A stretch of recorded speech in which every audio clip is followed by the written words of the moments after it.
এই প্রথমবারের মতো রাজ্য সরকারি মেলার ক্যালেন্ডারে নাম তুলল বটতলা নেতাজি জন্মজয়ন্তী উৎসব। 21শে জানুয়ারি থেকে শুরু করে আগামী 24শে জানুয়ারি পর্যন্ত চলবে মেলা।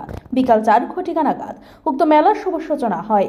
মেলার শুভ সূচনা করেন রাজ্যের মাননীয় কেন্দ্রীয় প্রতিমন্ত্রী সুশ্রী প্রতিমা ভৌমিক, সামাজিক ন্যায় বিচার এবং ক্ষমতায়ন দপ্তর।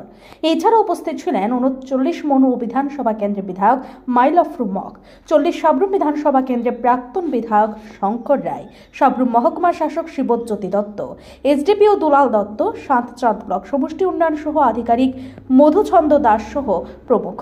উক্ত মেলাকে কেন্দ্র করে রক্তদান শিবির, সবজি প্রদর্শনী, চিত্রাঙ্কন প্রতিযোগিতা এবং বিভিন্ন ধরনের সাংস্কৃতিক অনুষ্ঠান অনুষ্ঠিত হয়। 17 তারিখ আমরা জানি না, এবং যিনি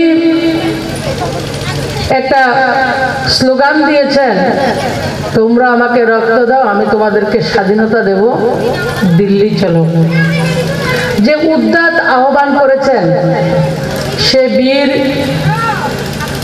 যাকে আমরা নেতাজি বললে উনাকেই আমরা জানি, উনাকেই চিনি, সবাই শ্রদ্ধায় মাথা নত করি। এই বীর সেনার আমাদের বীর পুত্র, ভারতবর্ষের প্রথম প্রধানমন্ত্রী নেতাজি সুভাষচন্দ্রের 127তম জন্ম জয়ন্তী উপলক্ষে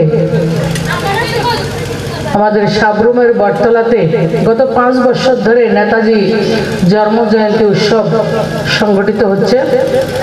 আজকে শুভারম্ভ, আগামী 24 তারিখ পর্যন্ত সে উৎসব চলবে। Report FM 24।